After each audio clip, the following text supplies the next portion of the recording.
Oh my gosh, I was listening to the freaking music again like a retard, and oh my god. Okay, anyway. Hey everybody. Um, Hi, firstly. Thank you everybody for popping by. Secondly, you are going to hear some. You're probably going to hear a little bit of Los Angeles in the background. My apologies. We live in a society, and I can't help that. And also, we're going to have Charles in approximately 1 hour, well, 45 minutes plus minus. And I guess that's really about it. That's the long and the short of it. Yeah, again, thank you all seven of you, and also the feds. Everybody say something nice about your fed. And yeah, between now and chit-chatting with Charles, I thought that I would read an article. This is one heck of an article. It's 3 pages long. I'm not gonna lie, it's a bit long. But I'm convinced that there are going to be at least 2 gems in here. So oh man, Milli Vanilli. Yeah, I miss Milli Vanilli. Yeah, actually, I have a tendency to speak a little bit low. This is now near reflexive. I'm really sorry about that. I remember that the last time, rather, when I was chit-chatting with Charles, my volume was really low, and I was doing a combination of like low volume, and I wasn't hugging the mic the way that I usually do. So I think what I'll do is I'm going to hug the mic, I'll try to speak a little bit louder, and when Charles actually does come on, hopefully it'll all balance out. So my apologies on that. Like, I'm not even joking. At some point I'm going to get myself a sound bar or something. Until I can get a sound bar, I have no choice but to make do with what I got. What do I got? Not a lot. So there you go. Sorry about that. Anyhow, what we're going to do today is, again, before we chit-chat with Charles, we're going to read an article. This is from the Fellow White Journal, November 22nd to 28th. So this is a super duper mega recent publication.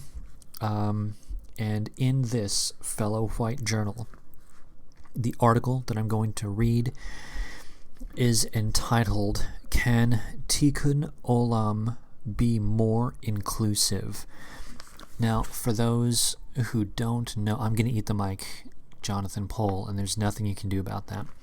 For those of you who don't know what Tikkun Olam is, the concept is that the fellow whites and their religion exhorts them, the religion of the fellow whites exhorts them to correct the world.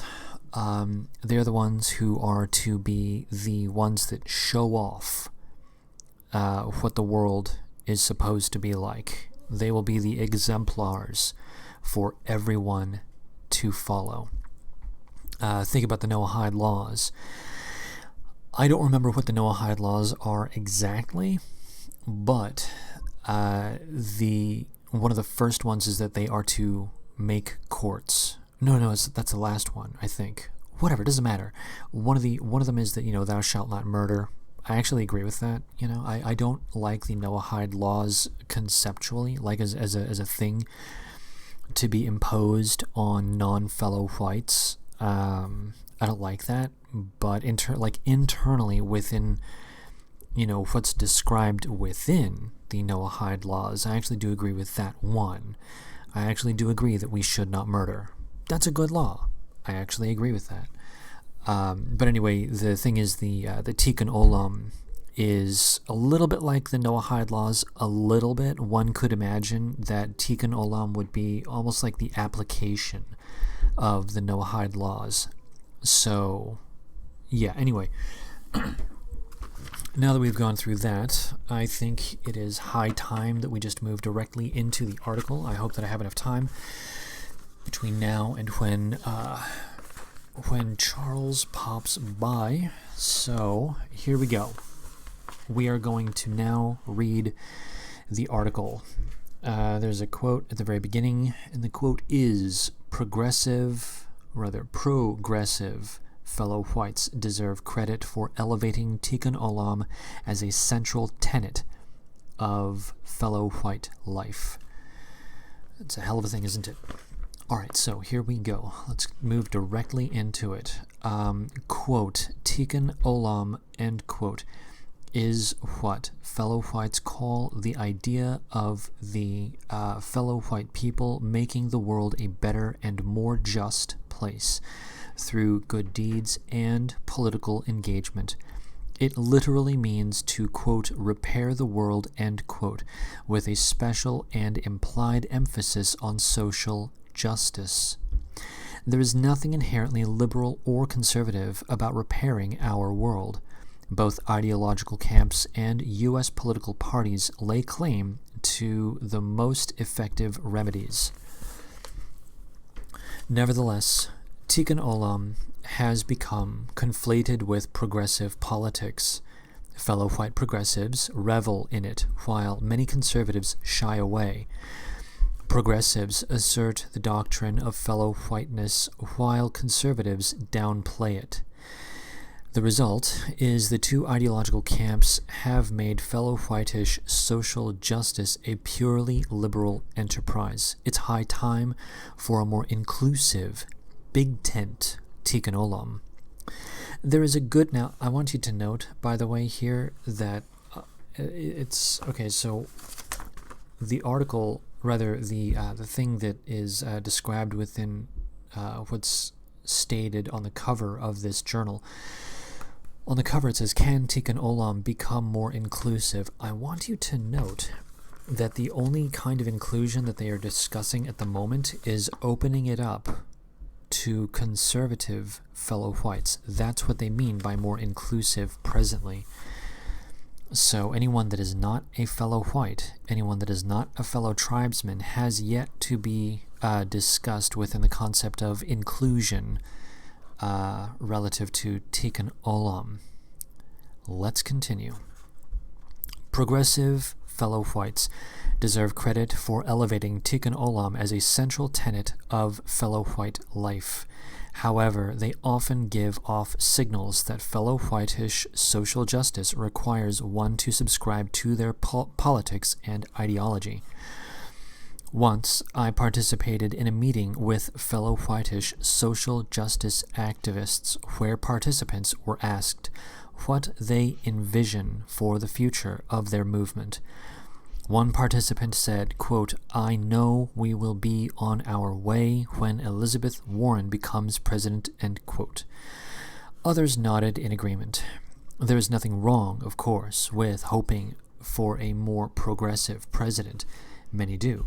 But such an expression does not exactly lure in non-progressives. I doubt there are many fellow white social justice circles where a conservative with alternative views on making the world a better place would feel entirely welcome. Good heavens.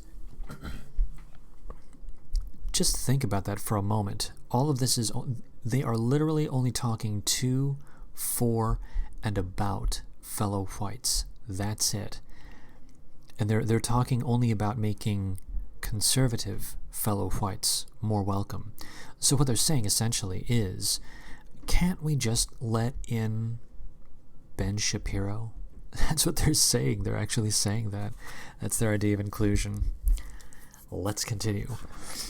Another impediment to fellow whitish conservative involvement in social justice circles is the predominance of, quote, woke, end quote, culture, and an emphasis on a certain brand of racial justice. Again, there is much to commend. My apologies, and excuse me. commend. Again, there is much to commend in the fellow whitish social justice community's focus on racial equality. For example, fellow whitish institutions everywhere and fellow whites of all ideological stripes should embrace the commitment to ensure fellow whites of color feel more welcomed and heard in the fellow white community. I wince when I hear stories of African American fellow whites attending synagogue whose fellow whites, though they were the thought they were the quote help end quote. For too long, American we'll say Tanakhism. I'll say Judaism. For too long, American Judaism has been dominated by a white Ashkenazi ethos that alienates fellow whites from the Middle East and elsewhere. Our institutions should celebrate the diversity of American fellow whitery. Okay, so what they're saying at this point in time is they want to, when they're talking about Tikkun Olam, they're now expanding it to Ben Shapiro, and now, drum rolls please, they want to expand Tikkun Olam to Whoopi Goldberg. They now want Jussie Smollett and Whoopi Goldberg involved. This is amazing. Let's continue.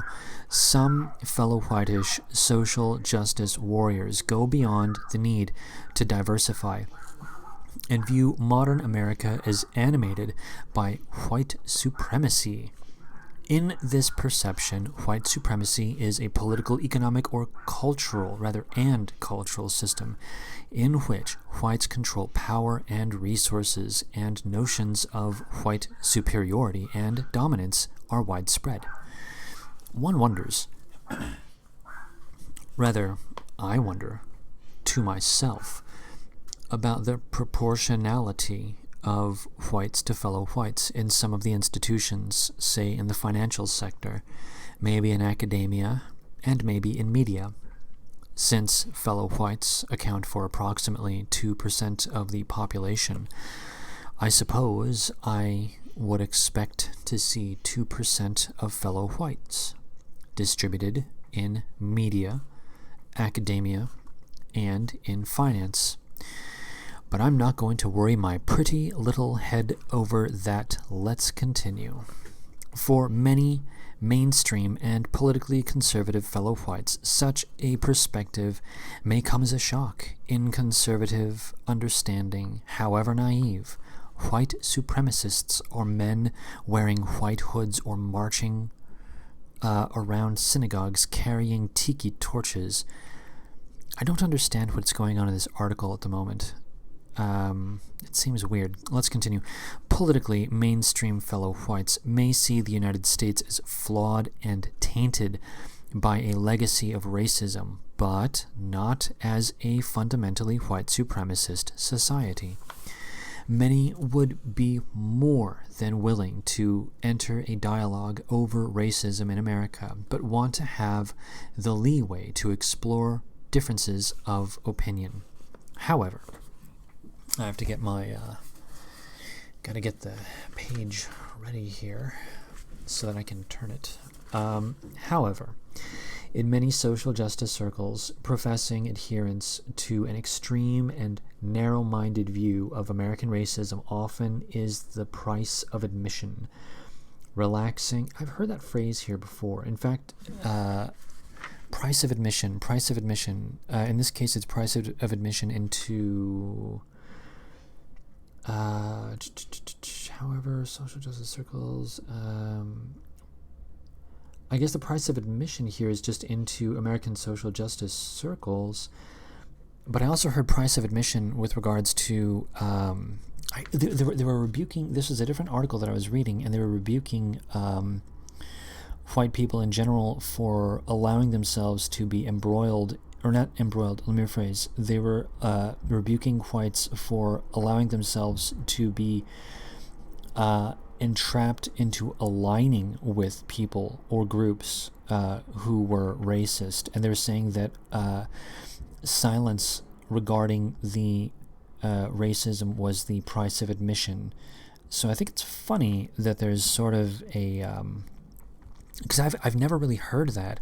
I've never heard a white person say such a thing with, because I mean, I don't really care. Like, if a person wants to be a part of my group or not, I don't give a crap. Or if somebody wants to be a part of a different person's group, I don't care. And to say that it's the price of admission, like, dude, if I think a person's sort of a dork, I'm not going to be like, or if I think that, like, I want to be a part of a group, but, like, I don't like one of their policies or something like that, I'm not going to be like, oh, I've got to stay, I've got to belong, the price of admission is that I got to settle down. No, I'm going to say fuck off to that group. I'm going to be like, I don't care, you do whatever you want. Price of admission? Whatever. Sorry, it's just kind of a weird thing. That mentality just doesn't make sense to me. Okay, anyway. Relaxing these boundaries would allow for more genuine wrestling of ideas and invite more fellow whites into the social justice tent.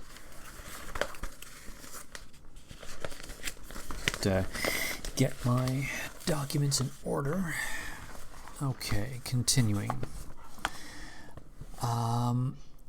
Fortunately, there are shining examples of fellow whitish social justice leaders making space for ideological diversity. Rabbi David Stern, senior rabbi of the Reform Temple Emmanuel in Dallas, the largest synagogue in the southern U.S., has enlisted politically conservative fellow whites in his social justice community. His community leans more conservative than most, which requires a measure of political deftness. Whenever a contentious issue comes before the synagogue, such as whether to be a sanctuary congregation for undocumented immigrants, one wonders how many fellow Mexicans are going to that synagogue. Stern engages conservative congregants in shaping the congregation's response. Oh ho ho. Basically what he's saying is you must conform. During a webcast, I asked Stern about broadcasting the Tikkun Olam tent, broadening the Tikkun Olam tent. He stated that, quote, as soon as we isolate it to a particular political agenda, we are not only making ourselves less effective, but we are not being who we are supposed to be as a community, end quote. In other words, Tikkun Olam can't live up to its billing until it becomes more inclusive. In some sense, I kind of agree. I mean, in terms of raw practice, what he's actually talking about, I actually kind of agree. I'm going to take a brief break for just a moment. I will be back in approximately 3 minutes. AFK BRB. Hiya, Toonsters. Welcome to the 90s. You know, one of the hazards of being a 90s trendsetter is that sooner or later, everyone is gonna copy your style. Chill, man. Chill, man. Chill, man. Pathetic, isn't it? Mindless clones following the crowd because they think it's hip and trendy. I don't do things just because everyone thinks it's cool. I'm an individual.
right.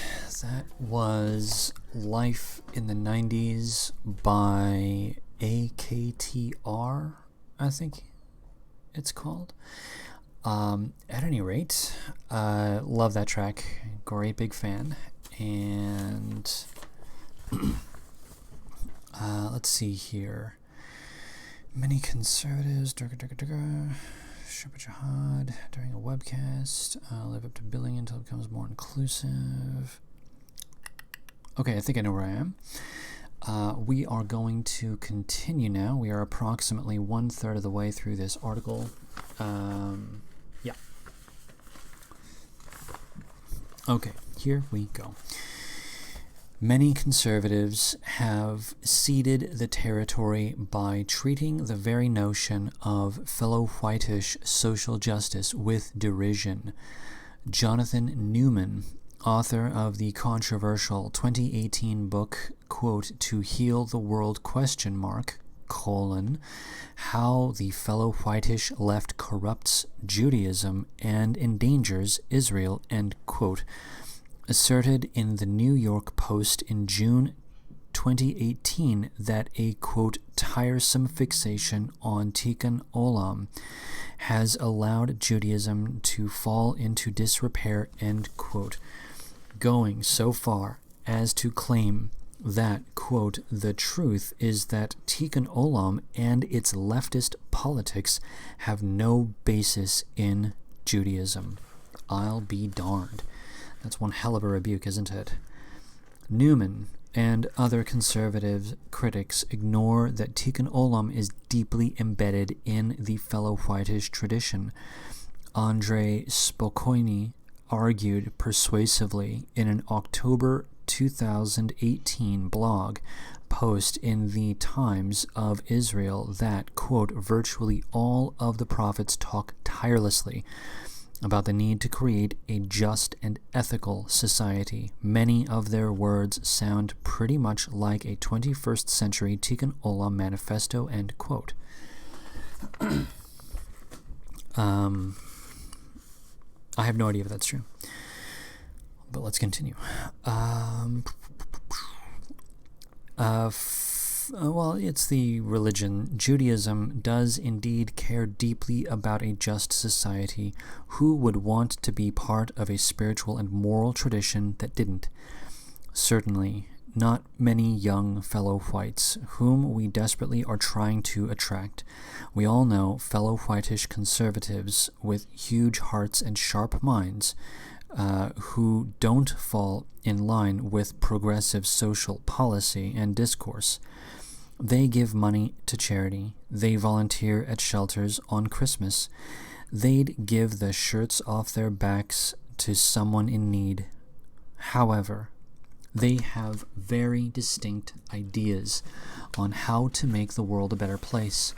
They push for market-based policies for poverty. They may argue that higher taxes hurt rather than help people. Some have simply become turned off by the Tikkun Olam brand and its association with leftist politics, which is too bad because we desperately need their voices in the mix. I remember well in the late, quote, bleeding heart conservative, end quote, Congressman and Housing Secretary Jack Kemp's signature idea of urban enterprise zones in the late 80s and early 90s, which were designed to drive businesses into poor areas and provide opportunity for minorities. We need to hear more from bleeding heart conservatives like Kemp. But they seem to have gone into hibernation. What are free market-based solutions to poverty, inequality, healthcare, and climate change? Whether one buys into these policy ideas or not, they would enrich our political and communal discourse and refocus our politics on searching for real solutions. This is all very intense stuff. Fellow whitish conservatives once played an outsized role in conservative politics. Fellow whitish neoconservatives of the 1990s and early 2000s infused conservatism with a, quote, progressivism, end quote, spirit, embracing a can-do attitude toward democratization and social mobility.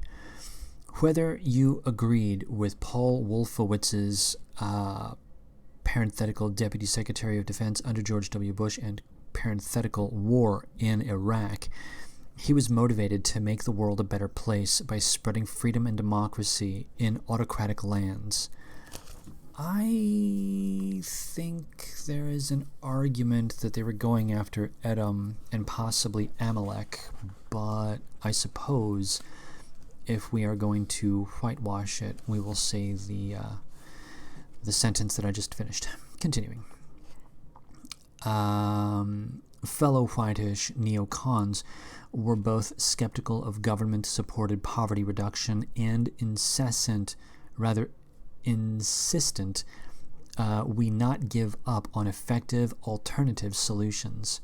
The late neoconservative thinker Nathan Glazer stated in the 1998 documentary, quote, Arguing the Word, end quote, the quote now is, quote, I look at policies that are trying to improve welfare. I think you must keep on trying even if you have not had great success, end quote. If at first you do not succeed, try again. I do agree with that. The problem here, though, is that what the progressive agenda has been an abject failure. And to say, just because we've absolutely destroyed a society, let's not stop trying our best, it's not good, man. All right, let's continue. We are now on the last page of the article. Reading Glazer's body of work, one sees a tenacious fellow whitish conservative social justice warrior looking in earnest for solutions that bring some measure of relief. Irving Kristol and Norman Podhoretz, the godfathers of neoconservatism, believed the neoconservative movement had been so successful in influencing mainstream conservatives that they could give up the neo in neoconservative. Over time, neoconservatism lost its distinct fellow whitish quality. There is no way Kristol or Podhoretz could have anticipated the current political movement. A conservative fellow whitish concern for equity and social well-being, however defined, would be a welcome voice in U.S. politics today. Would it now? Would it? One wonders. Hey James, how's it going, buddy? A conservative Tikkun Olam would allow for more bipartisanship regarding issues on which conservatives and liberals might agree. Democratic Representative Hakeem Jeffries of New York spoke eloquently at a criminal justice reform conference in September about the critical role Republicans played in passing the First Step Act legislation that shortens sentences for deserving prisoners and provides job training. Republican Senator Chuck Grassley of Iowa stated in December 2018, quote, Several decades ago, Congress passed well-intentioned laws imposing harsh mandatory sentences to stop the flow of drugs in our communities. I voted for those laws, but they've had some unintended consequences, end quote. The more conservatives see themselves in the business of repairing the world, the more liberals and conservatives will discover where they intersect and can compromise. This is one hell of a thing, the concept of repairing the world. Because the thing is that one of the assertions here is that they wish to repair the world, and they are assuming that their ideas of they're A, assuming it's broken, and B, assuming that they know how to fix it. And so even if one were to accept the assertion that the world needs fixing, well, now we have to think about what solutions. Now we have to think that their solution is the proper one. So that's two assertions, neither of which I think I fully agree with. Anyhow, the need for such debate and collaboration is critical in the emerging social economic order. As robots and artificial intelligence continue their inexorable march, doing work once done by humans, large swaths of people may eventually become unemployed. Jeez. There's a lot going on in this article. I'm going to have to digest some of this, but whatever. What will fellow whitish conservatives have to offer to counter not just unthinkable income inequality, but the mass political alienation that could threaten the market economy itself? Yowza. Universal basic income is an idea many liberals and libertarians favor. It would provide all citizens with a given sum of money, regardless of their income, resources, or employment status. The purpose of basic income is to prevent or reduce poverty and increase equality among citizens. Are fellow whitish conservatives ready to support a basic income or otherwise articulate a viable alternative to economic populism or socialism? Wowie, wow. This is incredible. Let's continue. As this new social and economic system takes shape, the danger of not expanding Tikkun Olam to include ideological conservatives may well become existential. A big tent Tikkun Olam would allow for deeper, more complex arguments between people who have different views on how to address social problems. And I'd like to note, by the way, let's keep in mind one more time that the only people that are being allowed into this whole thing, okay, because they're talking about opening up Tikkun Olam to make it more diverse, okay? The only people that they're opening it up to are people who believe in the Tanakh. They're only people who believe in what we would call the Old Covenant, okay? This is not opened up to people who believe in Jesus Christ. This is only opened up to diverse people that deny the divinity of Christ. So let's keep that in mind as we finish out this article. Where are we? It would elevate democratic discourse, not just social equity, which would make the world a better place. We'd have better solutions because diverse ideas would be publicly vetted. It would be fine, even healthy, if these two versions of Tikkun Olam battled it out in the public square over the best way to lift people out of poverty or to solve climate crisis. Such a debate ought to be fellow whitish music to our ears. Let's make 5780 the year conservative fellow whitish social justice warriors enter the Tikkun Olam tent and fellow whitish progressives roll out the welcome mat, with both sides learning from each other. This would be good not only for the fellow whites, it would be good for the world. Close article.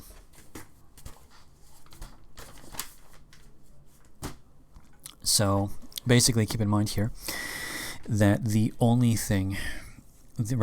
people that are allowed to discuss how to make the world a better place are fellow whites. Non-fellow whites need not apply. Our opinions are not welcome. This is only between them so that they can discuss how best to govern us. Oh my lordy, by an amazing coincidence,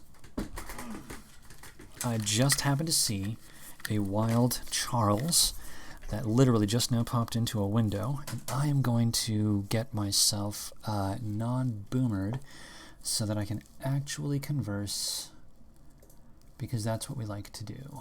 Let's see here, getting everything ready right now.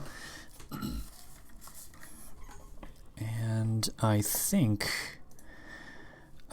I'm good. Hey Charles, how's it going? Can you hear me? Yeah, I can hear you. Fantastic. All right, so we are streaming now, live. I'm sure that you're aware of that. How's it going, man? It's going all right. So I just got off work and drove home. While driving home, I was listening JF talk about me on the public space. Nice, That dude. was Dude, okay, I didn't hear JF's thing, but Vincent James of Red Elephants, he did a video about your video, so you've got like a clean several minutes more promotion coming from him.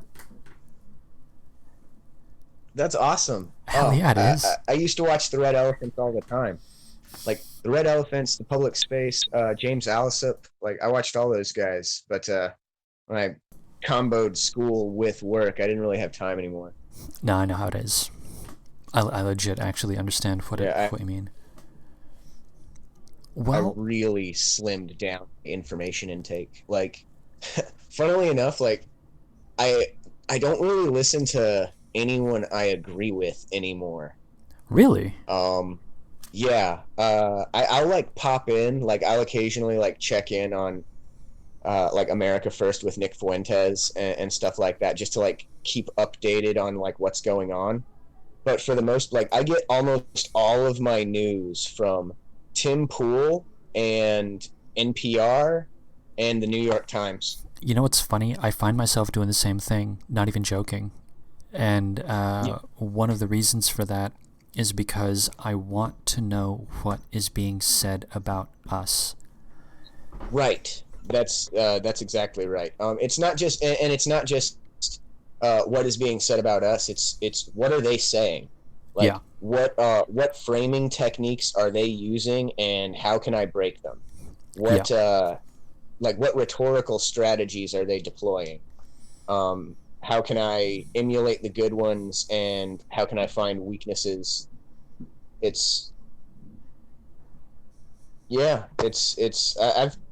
Rhetoric has kind of become I guess a hobby of mine. It should. But I mean, we need people to be thinking about this stuff borderline obsessively, I think. The more eyes that we can get on these problems, the better, because sooner or later someone's going to come up with a really, really good solution. So, no, I'm all about it. and it's like, anyway, what were you guys talking about before I popped in? I just kind of like barged in. I didn't know if I would pop straight into the live stream or. Oh, yeah, I was just reading an article about this concept called Tikkun Olam. Do you know what that is? I don't think so. It's okay. It's a little bit obscure. So within the first of the Abrahamic faiths, there is this idea that they are to heal the world. They have to repair the world. The world is broken. Somebody's got to fix it. And it's going to be the first, the chosen people, the first of the Abrahamic tribes. That's their assertion. And the program for repairing the world is called Tikkun Olam. So I was reading an article where they were saying that there are the leftist social justice progressive fellow whites, and they want to open it up to be more inclusive. They want the Tikkun Olam to be more diverse, and their way of making it more diverse is to open it up to conservative fellow whites. So now they want to open it up to Ben Shapiro. Isn't that wonderful? See,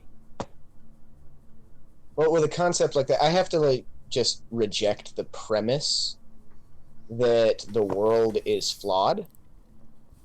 Like I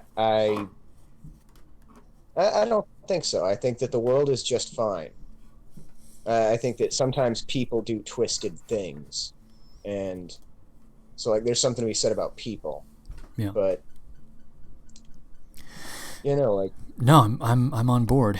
Rather, I have basically the same opinion. yeah, it's like grass grows, birds fly, sun shines, Yeah. tide gets in and out. Like what's the problem? Yeah. No, I concur. And note that the people that they wish to include, because Tikkun Olam, okay, they are healing the world. They're repairing the world. Who is to repair the world? The Chosenites, the chosen people, they are to repair the world. Are you chosen, Charles? I don't think so. So you're not invited. Yeah, see, this is something that I think is just. All right, I can't remember the name of the experiment, but there was this like social experiment that I learned about this while doing like kind of conspiracy theory-esque behavioral research. Like I was researching MK Ultra, and this is one of the like kind of things that came up in the periphery. They did this experiment. Oh god, like somebody hopefully someone on the internet will be able to look this up, but I'm exhausted. Where they took a bunch of like, I think they were middle schoolers, and they brought them into the cafeteria and they separated them into two groups. And the two groups were those wearing sneakers and those not wearing sneakers. And they asked the kids, what's different about the people in the other group? And the kids noticed that those kids are wearing sneakers and we're not wearing sneakers, but they also noticed other things. Like minor things, like I can't remember like what exactly, but it would be something to the effect of like no one in that group is wearing a watch or something like that. They found other differences, and the people conducting the experiment would ask them, "What else is different about you?" And they would huddle back together. They would try and they would look for more things that were different. And after only like 2 or 3 times of asking them what else is different, they came to the conclusion, like both groups would come to the conclusion that they were simply better than the other group. Like their group was cooler, it had a better quality of people, it had a better character, like it had a cooler name because they had usually named their group at this point. I can't remember the name. Like, where did I come across that? I'm trying to remember. I'm sorry, it was a while ago. It's okay. It's actually a very interesting concept. Yeah, and the idea is that the notion of supremacy is just like childish. Did we talk about this in the last stream? I don't think so. But anyway, go on. I'm sorry, I've been talking to so many people, it's hard to keep track of what I've said. You just basically your entire life blew up over the past like 4 days, so yeah, it's gonna happen. But so go ahead and go with it. The concept of supremacy is just kind of like naive and childish, like trying to compare, like saying that our like religious group or our ethnic group or whatever is like somehow objectively superior to other groups. Superiority, supremacy, like these aren't objective things, these are subjective things. It's like if all right, so let's say you've got like a roofing hammer and a sledgehammer. Which one is supreme? Oh yeah. Like which one is more of a hammer? I don't know what you were doing when you were a kid, but many years ago, 20 years ago, there was a video game called StarCraft, and within it you had like 3 races, and you had like the Zerg, which were bugs, then you had the Terrans, which were humans, then you had the Protoss, which were these weird, I don't know, glowy aliens with like no mouths.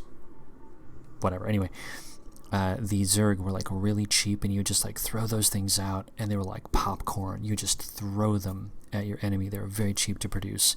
The Terrans were kind of a balance between them and the Protoss. The Protoss were highly expensive, but they were indestructible. They were really hard to kill. And the Terrans, they were sort of this weird like middle ground where they were just a balance between the two. And I kind of feel like whenever I think about the various ethnic groups or whatever, I always end up thinking in those terms. I always end up thinking that, well, within a certain context, X attributes are obviously going to be more beneficial, but within a different context, Y attributes will be more beneficial. It just depends on the context we're talking about. I think it's interesting that you default to a kind of gamer thinking, because like I do that too, but with me it's Dungeons and Dragons. Like I default to thinking of it in that way. I've actually I'm such a nerd.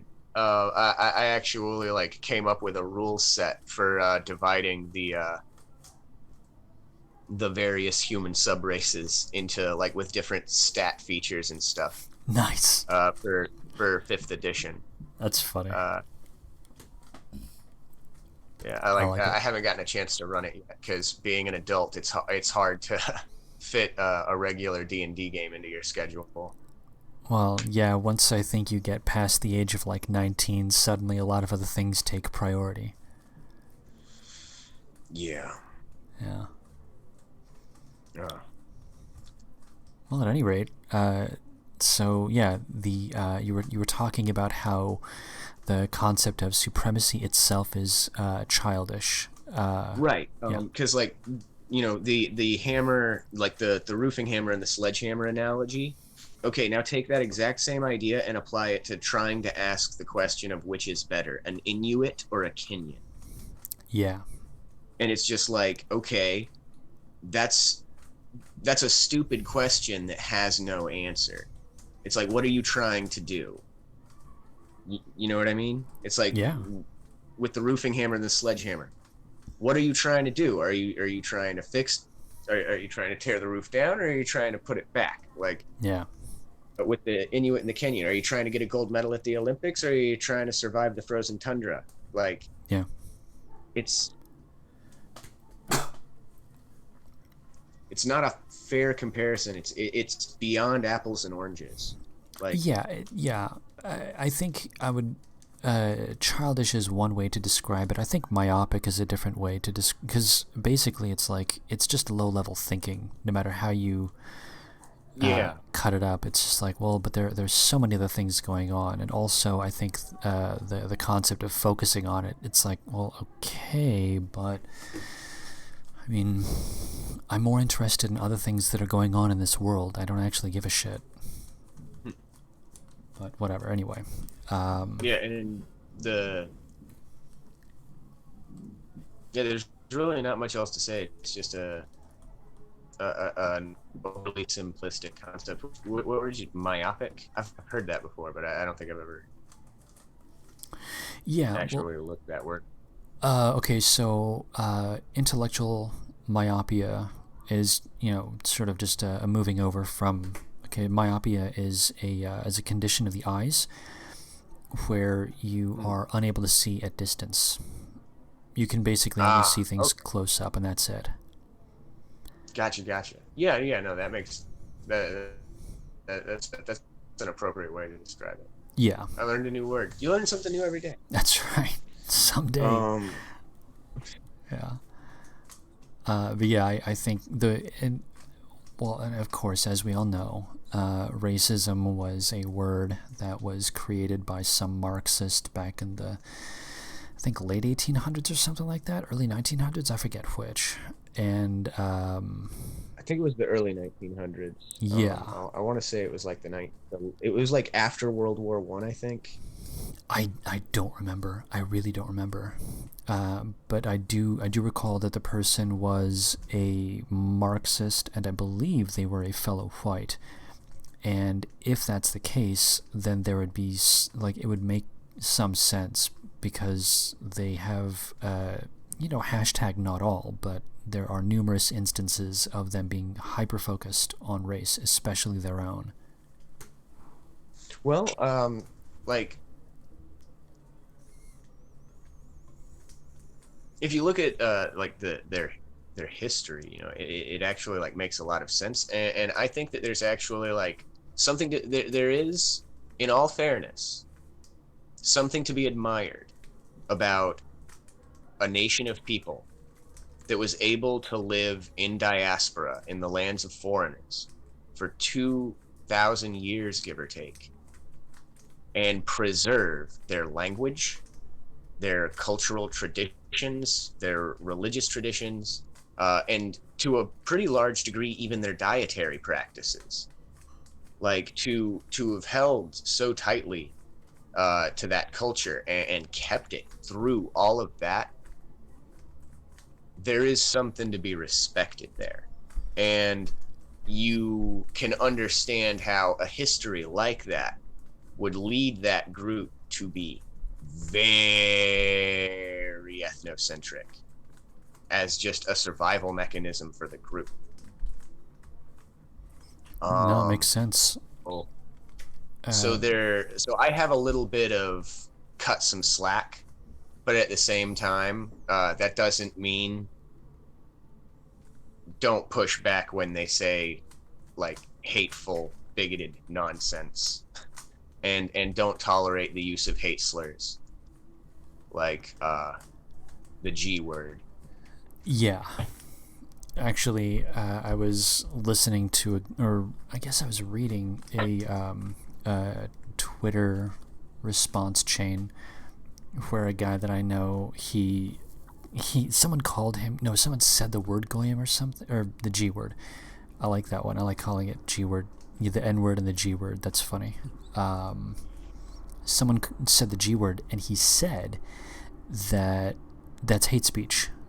And there was like this big giant like kerfluffle that happened as a response, and I thought it was hilarious. And I'm starting to like the idea of saying, well, actually, that is. I mean, because basically, it kind of is. What's that? I mean, it kind of it is a dehumanizing. So, like, what is a hate slur? Let's ask ourselves this: what is a hate slur? All right, in concept, it's a word or phrase that is being used to demonize, dehumanize, belittle, or otherwise socially undermine members of a specifically targeted group that slur is associated with. Yeah. Right? Like, I'll trot out the white ones as examples because I'm allowed to do that. Like, we used to call Italians wops. Stuff like that. What was the one that we had for the Poles? Was it Polak? Yeah. Something like that. Did you hear about the Polak that burned his lips? The Polak terrorist that burned his lips trying to blow up the school bus. Anyway, it's an ancient joke from like 1980 something. It doesn't matter. But yeah, these. But yeah, like the point of that, the point of the word is to be a kind of dehumanizing, to put you in a lower position. And I get that I'm sounding like really really lefty here, but like I'm trying to like understand their mode of thinking because it's trying to talk to them, like you have to be able to speak their language if you actually want to get information into their head. Yeah. Right. So like the concept of a word being a hate slur is that it's a label used to dehumanize. And that's exactly what the G word does. Like, literally. It is a dehumanizing term.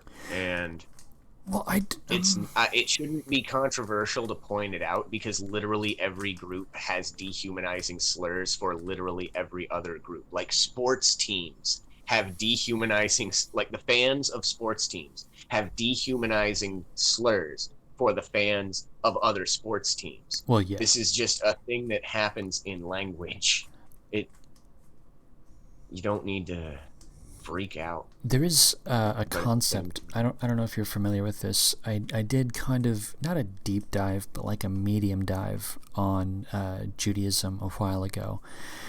And like I got a little bit past the shallow end of the pool is what I'm saying. Maybe not by much, but whatever. Anyway, there was a concept that I heard that blew me away. And the concept is that animals have the first layer of soul. Humans have the first 2 layers of soul. And only fellow whites have all 3 layers of soul. What's being said when they say goyim is that we do not have a complete soul. We are, relative to them, soulless.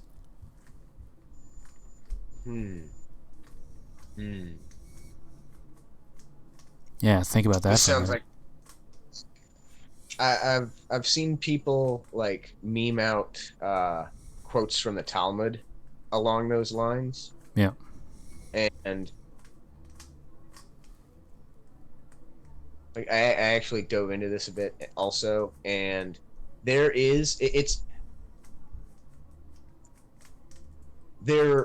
very clearly is the rhetoric necessary to like draw a kind of supremacist perspective out of this religion, clearly.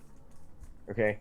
I just want to, for the record, this is not unique to this religion. Lots of religions have a kind of supremacist angle. Not all of them have a kind of ethnocentric a one as this one does, but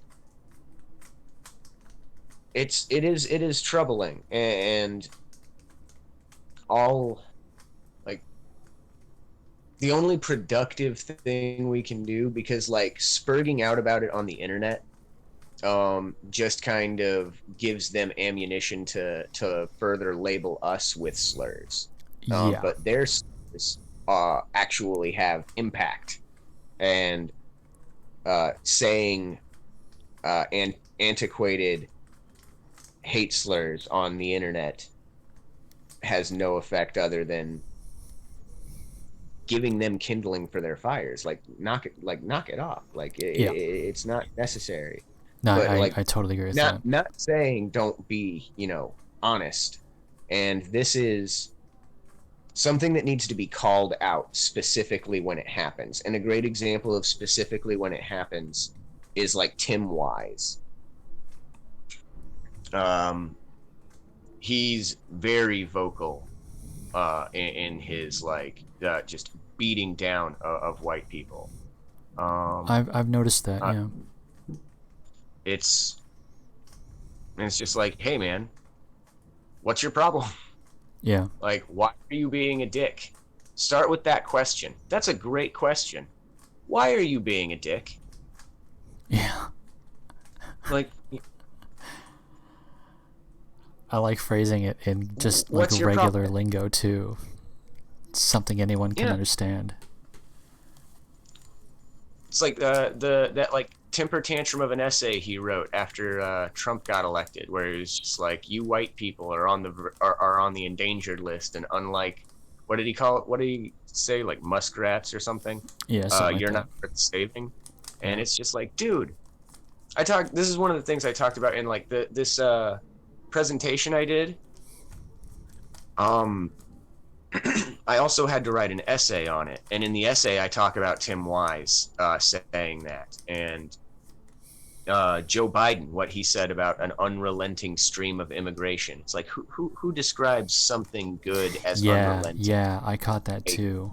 Outside of a sexual context, the word unrelenting is never good. Yeah, and even within a sexual context, it's like, well, wait a minute, actually, something could go wrong. It's still a pretty intimidating word. Yeah. Might not be the greatest thing in the world. You never know. Something bad could happen.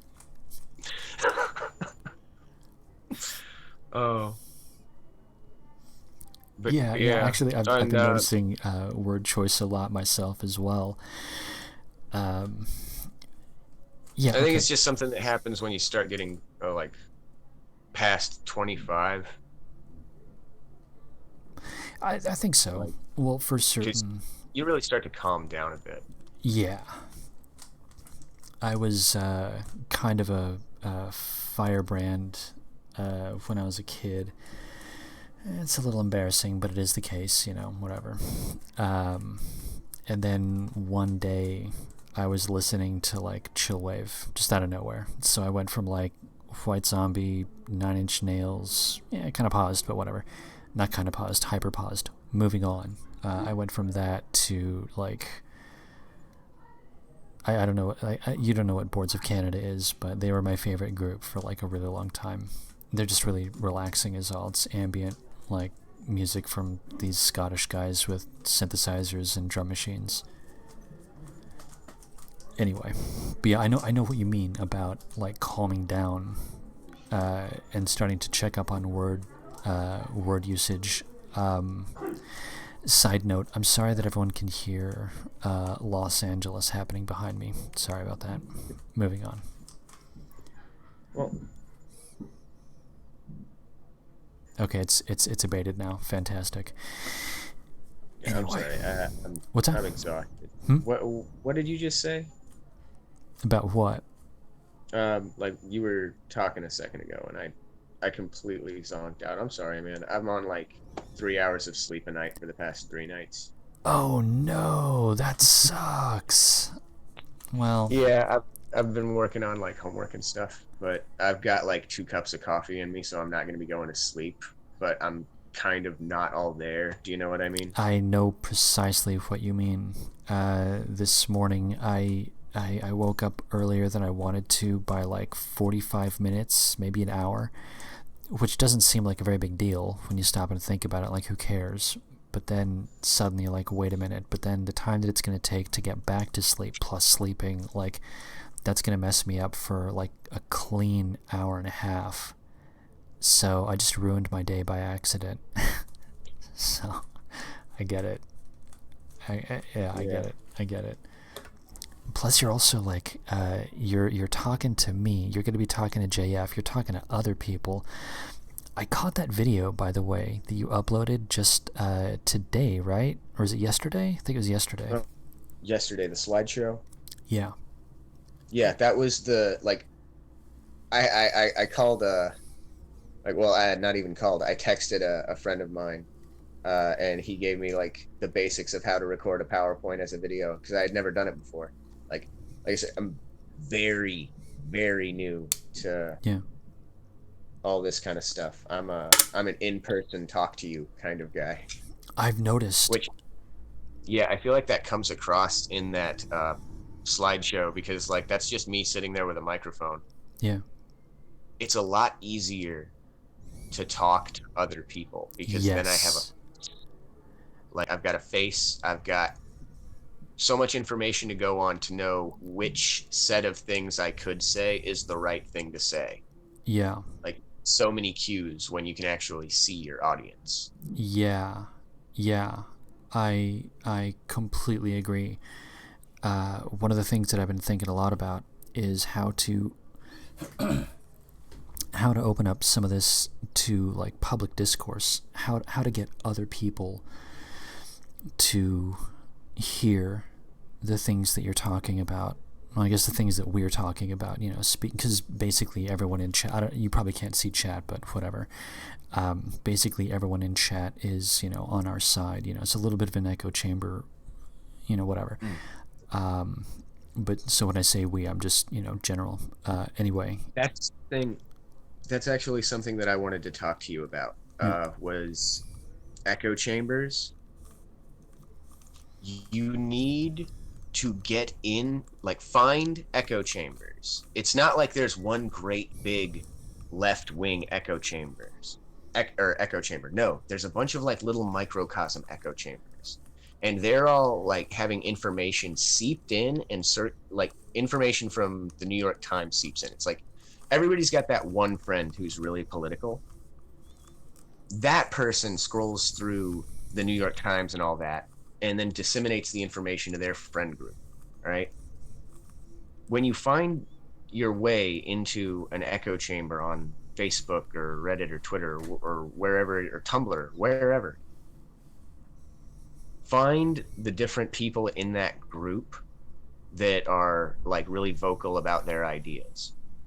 Find out what their ideas are.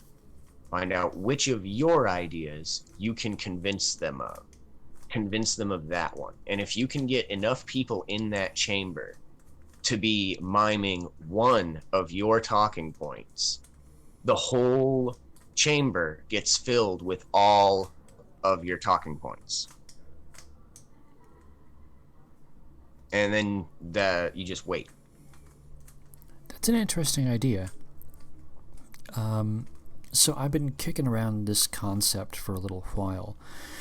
I'm stole it from somebody else. I'm a thief, and the worst part is I don't even know who I stole it from. So that sucks. But the concept is to make the central topic of 2020 on the grassroots end immigration.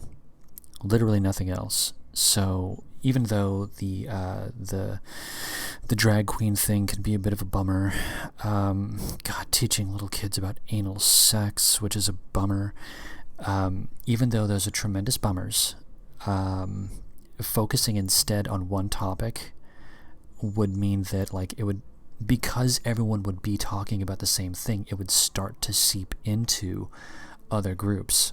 Just on a net level, think about it in terms, just like with marketing.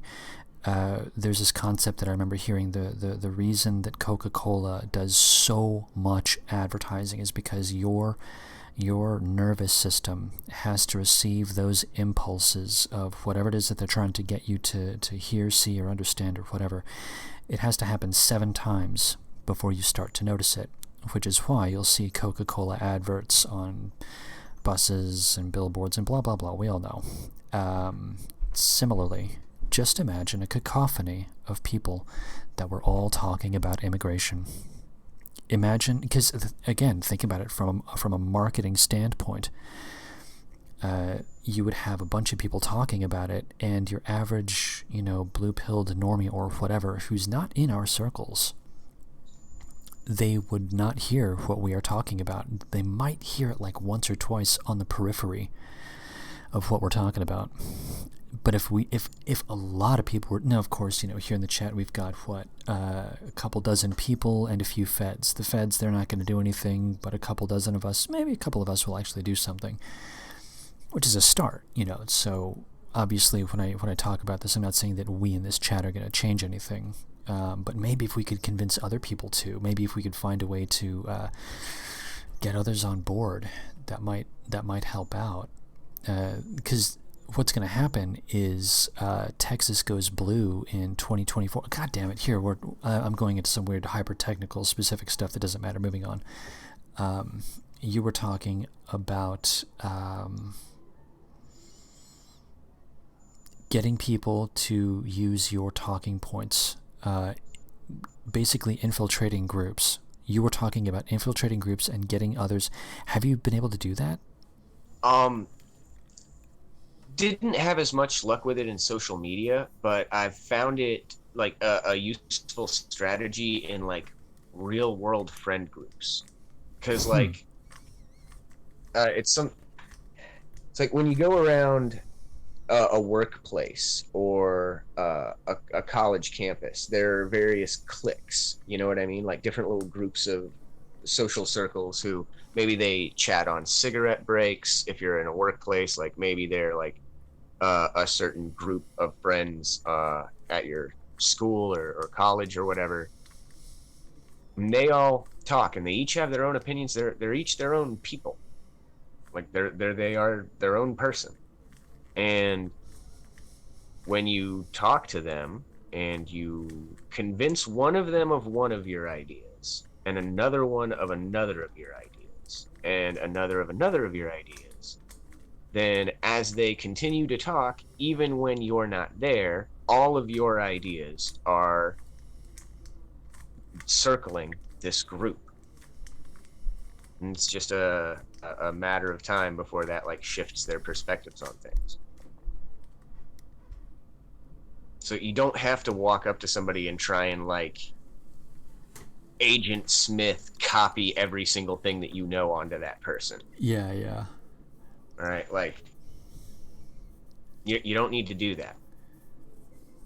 This is one of the reasons why I like the idea of focusing on immigration, just because... Yeah. The pick your battles thing, exactly. And as a rhetorical strategy, and immigration is an easy one, because even if you don't have an opinion per se on immigration, you definitely have an opinion on something that will be affected by immigration. Yeah. Like, you may not care about immigration or demographic displacement or whether or not parts of the country are practically being forced to learn Spanish. You don't have an opinion on any of that stuff, but you do have an opinion on how much you get paid. You have an opinion on how much housing costs. Whether or not your God-given right to keep and bear arms is being acknowledged by the government. That one too. Like you have. It doesn't matter who you are. And it doesn't matter what your opinion is on it doesn't matter whether or not you have an opinion on immigration itself. You will be forced to develop an opinion on immigration if you're put in a context where you actually have to sit and think about all of the aspects of your life that are being affected by it. Right? Like, if you simply aren't able, like, to piece together, like, oh, these aspects of my life are being affected by this, then you're never going to form an opinion on it. It's like the upper middle class white liberals. Like, no part of their life is actually being affected by it, so they don't understand what we're so upset about. Yeah, that's right. There was this thing that a person said. I lift everything from other people. I gotta go get a drink of water. Okay, fair enough. I don't know if he can hear me or not. That's fine. I'm not going to worry about it. He needs to get water. I'm going to let him get water. While he's doing that, I'm going to interact with the chat. So, hey, everybody. What's it going down? Let's see here. 90% of people are lemmings. Yeah, it's unfortunate, but that kind of is the case. Oh, you're back. Hey, buddy. Yeah. Hey. Yeah. Yeah, I feel like 90% is a little bit harsh. I think it's 80%. Yeah, I think it's somewhere between like 80 and 85. Yeah. And it's I'm not trying to be mean when I agree with that statement. It's just that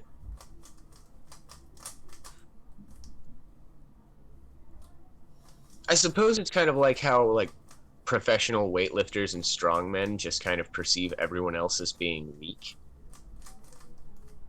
You know what I mean? Yes, I do. It's like when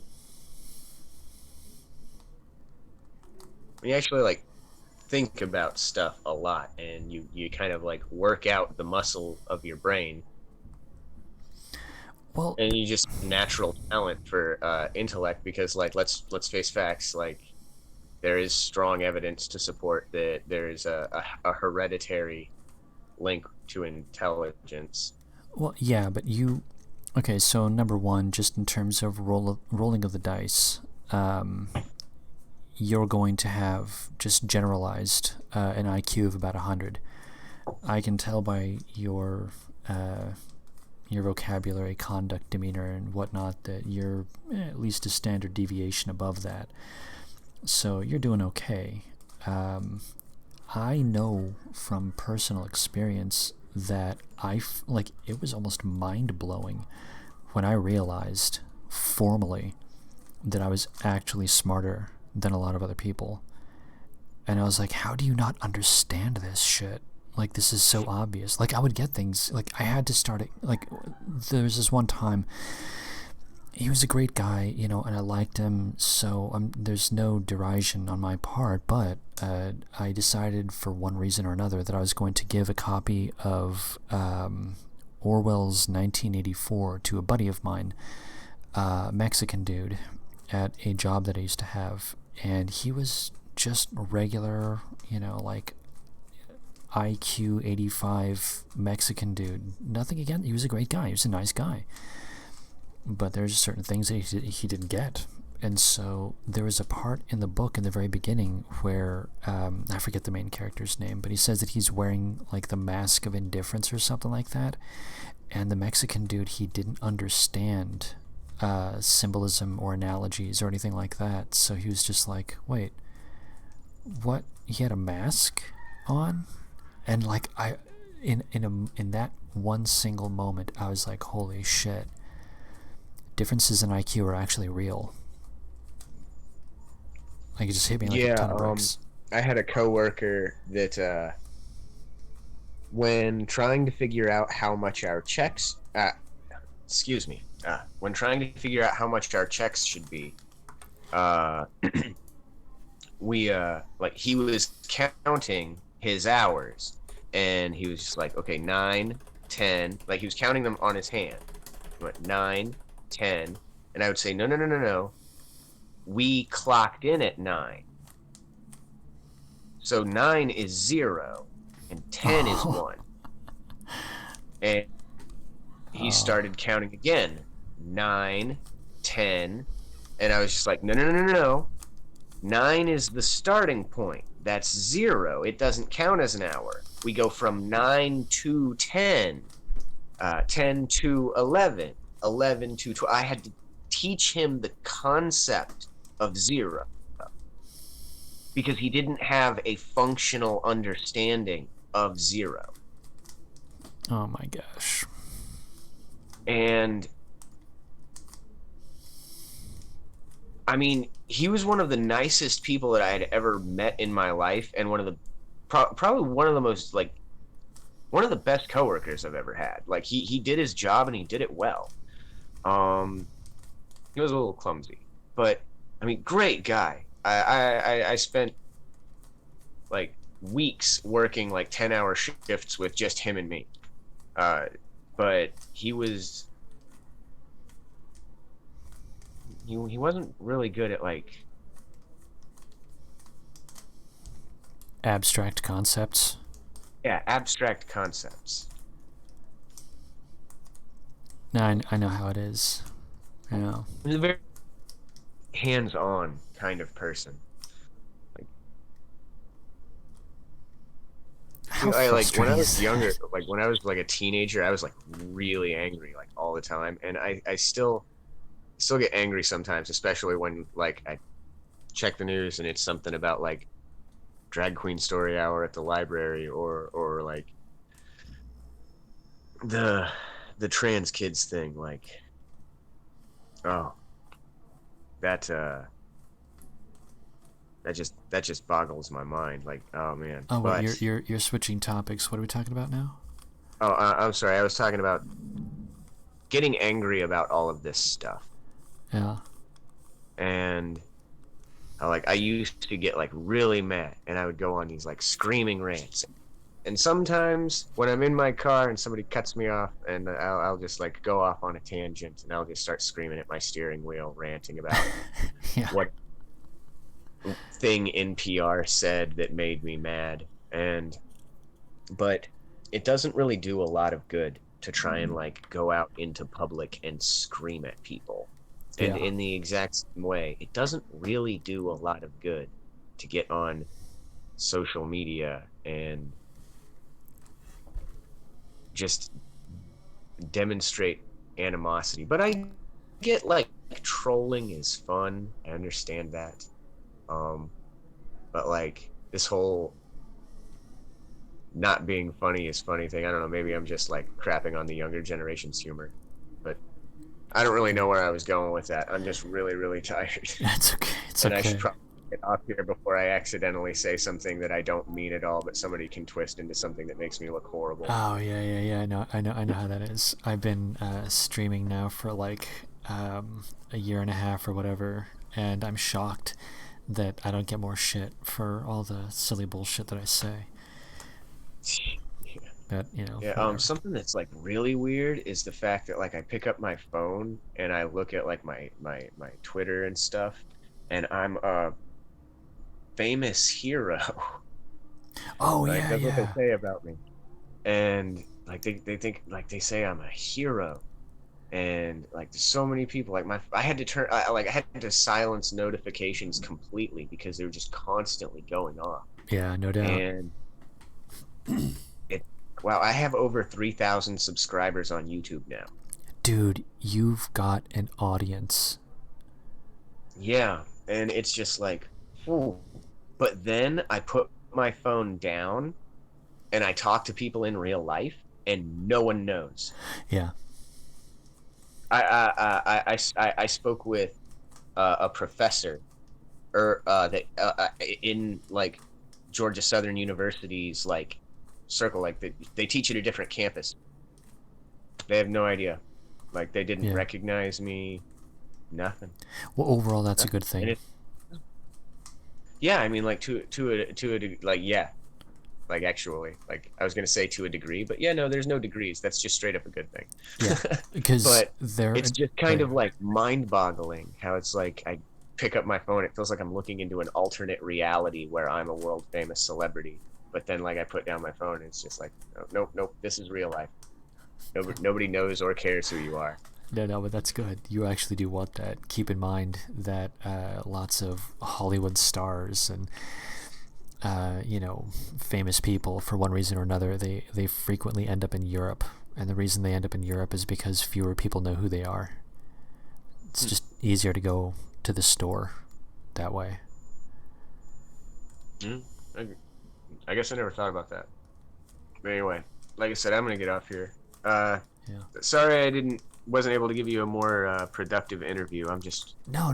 really I'm just generally I'm just happy to chit chat. Actually, yeah, I've been streaming for the past like hour and 37 minutes plus minus, so I think I'm gonna call the stream. But I would like to chit chat with you for just a couple of minutes off stream. Do you have a couple of minutes? yeah, sure. I can give you a few. Cool. I feel like I'm not even really conscious right now. I'm just like possessed by caffeine. Okay. All right, fair enough. All right, I'm gonna call a stream. I'm gonna let you get ever closer to bed. So with all of that said, thank you very much for popping by, and to everybody in chat. Remember to brush and floss. Charles, one last thing before I call stream. Is there anything that you wanted to tell the chat? Anything you wanted to plug or let people know about?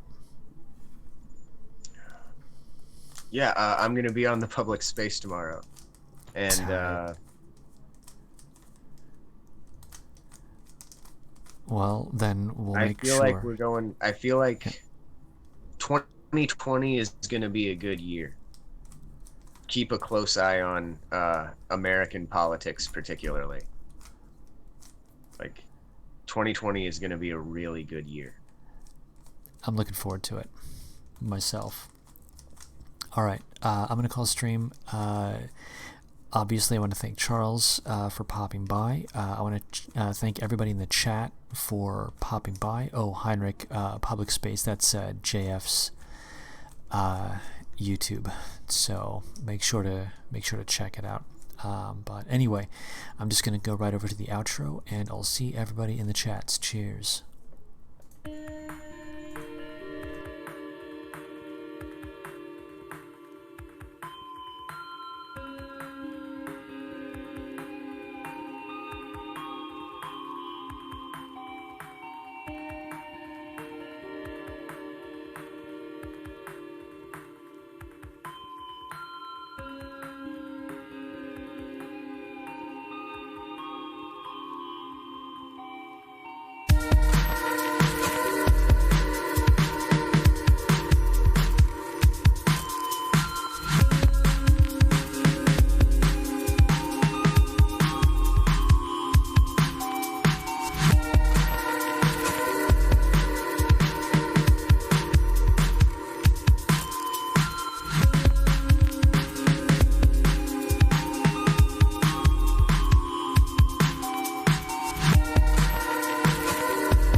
Bye.